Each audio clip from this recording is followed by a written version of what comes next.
al asambleísta Javier Jurado.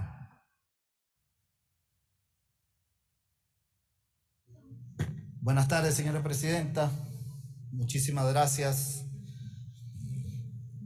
Qué importante es hablar de la reducción de hambre en el mundo y felicito a la ponente primero por la iniciativa de crear un proyecto de ley que trate de reducir la desnutrición y el hambre, que es uno de los principales problemas que tenemos no solo en el Ecuador, sino en el mundo. Y me voy a referir a la cadena inicial de la producción, que es del sector agropecuario, que es un lugar o es del sector donde más productos se desperdician en la cadena alimentaria. Y es por eso que esta ley, y respaldo la observación de mi compañera de bancada, la arquitecta Pierina Correa, que pedía que se incluya un sistema, y el sistema tiene que ser multisectorial. Y ese sistema tiene que darnos herramientas para saber cuándo o dónde en la primera cadena, en la cadena básica de producción, tenemos sobreproducción de alimentos y dónde se pueden dirigir y de qué manera pueden ser distribuidos, porque el principal problema de esta cadena es la distribución de estos alimentos. Incluso para que los alimentos lleguen a la ciudad necesitamos de un intermediario. Peor aún cuando esta cadena no tiene la capacidad de entregar de manera adecuada los productos que lastimosamente, por retracciones del mercado, nos toca muchas veces desperdiciar y son mal utilizados. Por otra parte, señor secretario, me gustaría y le pido a través de secretaría que se lea el artículo 5 de la ley, por favor.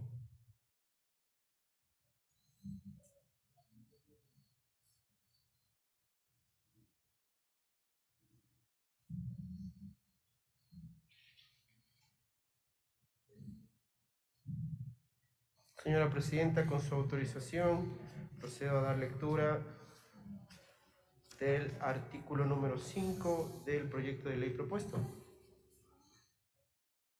Proceda, señor secretario.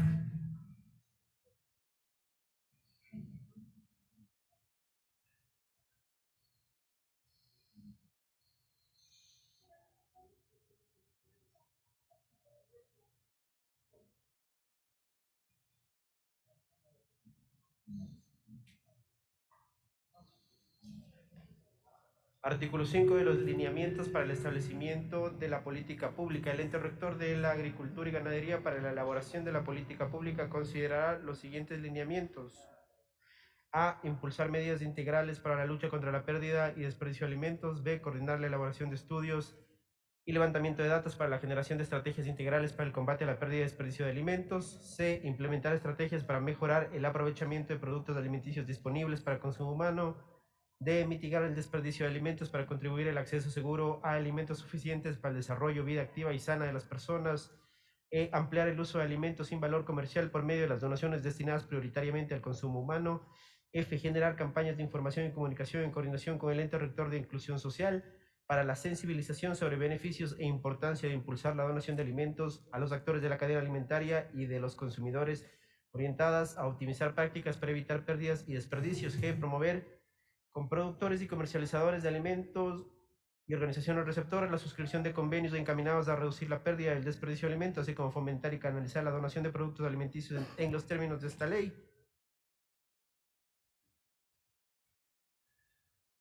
H. Promover campañas permanentes de sensibilización en medios de comunicación masivos sobre perjuicios de pérdida y desperdicio de alimentos de valor nutricional y la revalorización de los mismos, así como su aprovechamiento en favor de producción y consumo responsable.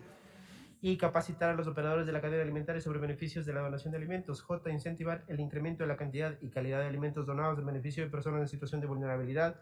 K. Destinar los recursos necesarios para el diseño, formulación, implementación y evaluación de la política nacional de combate a la pérdida y el desperdicio de alimentos. Y L. Las demás que consideren necesarias para prevenir y reducir la pérdida y el desperdicio de alimentos. Hasta ahí la lectura del artículo 5 del proyecto de ley. Muchísimas gracias, señor secretario. Esta es una de las preocupaciones puntuales que tengo sobre la ley. Y me preocupa muchísimo porque el Ministerio de Agricultura y Ganadería es un ministerio con muchas falencias en la implementación de políticas públicas.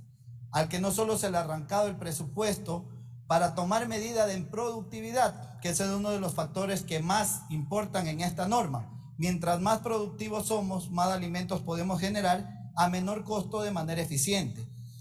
Y esta preocupación nace porque el Ministerio de Agricultura, incluso la ley que tratábamos en el anterior debate en este día, hablaba que las políticas públicas de difusión y las cadenas de difusión serán por parte del Ministerio de Salud Pública.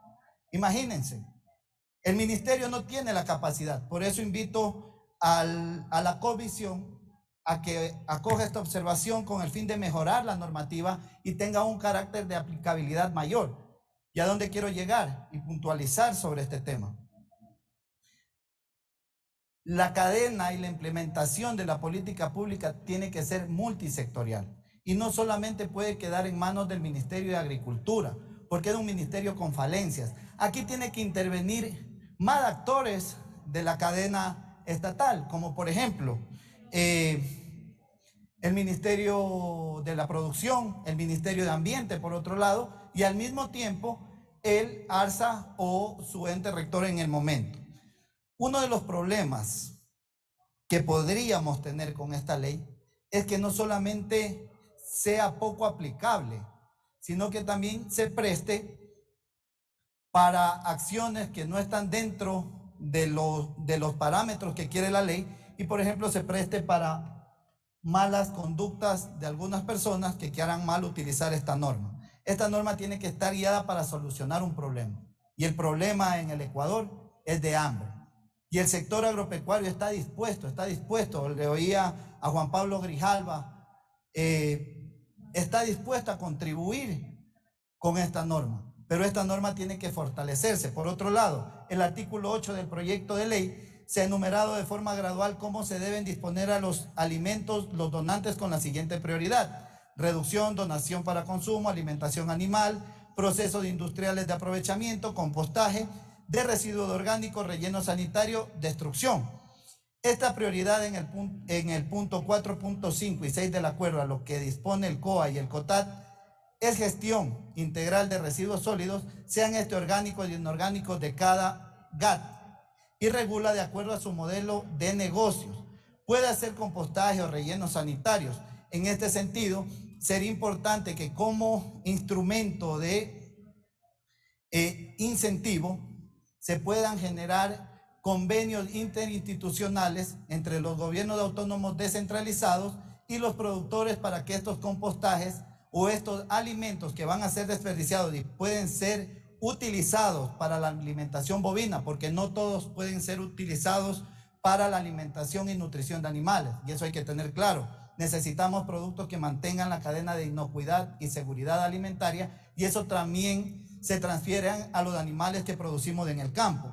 En ese sentido, sería importante que para generar un incentivo al sector agropecuario, estos intervengan de manera directa en la utilización de estos compostajes y estén hechos a la necesidad del sector agropecuario. Muchas veces los municipios han tenido que cerrar mancomunidades que mantenían sistemas de recolección de residuos y generaban compostaje porque no tenían dónde ubicar estos abonos porque no eran útiles para el sector agropecuario.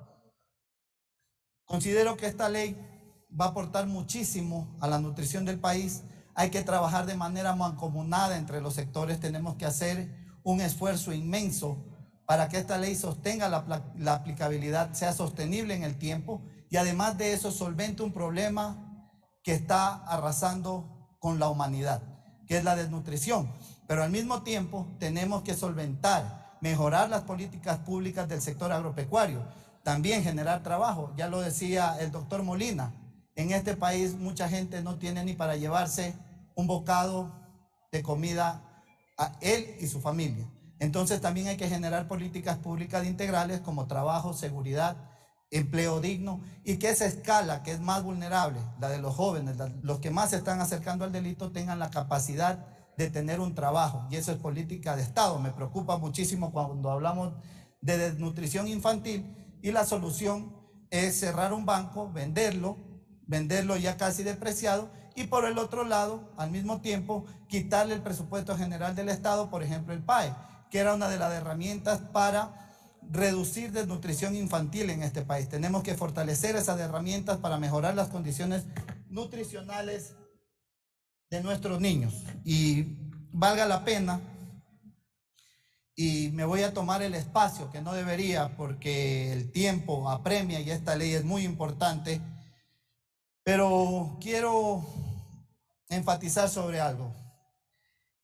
No podemos dejarnos de impresionar por las palabras. Y hace un momento en el anterior pleno se le dio un punto de información de manera inexplicable a un legislador, el cual ha creado y ha incentivado a la crítica en contra de la Comisión de Soberanía y Seguridad Integral, llamando de mala manera, incluso en una de entrevistas que nosotros no trabajamos. Me preocupa muchísimo y conmino al señor legislador que hizo uso de ese punto de información para que exponga cuántas observaciones le ha hecho a los proyectos de ley que él suscitó hace un momento.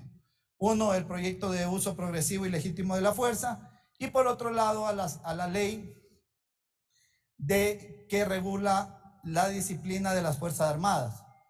Tenemos que comenzar a decir la verdad y el país tiene que saber la verdad. La ley de uso progresivo de la fuerza pasó 2 años en el congelador en la comisión que presidía el asambleísta Flores, hoy aliado del señor Ron, el cual nunca le dio tratamiento. Y además de eso, en su segundo periodo, ni en el primero le hizo una observación y tampoco le va a hacer en el segundo. Muchísimas gracias, señor presidente.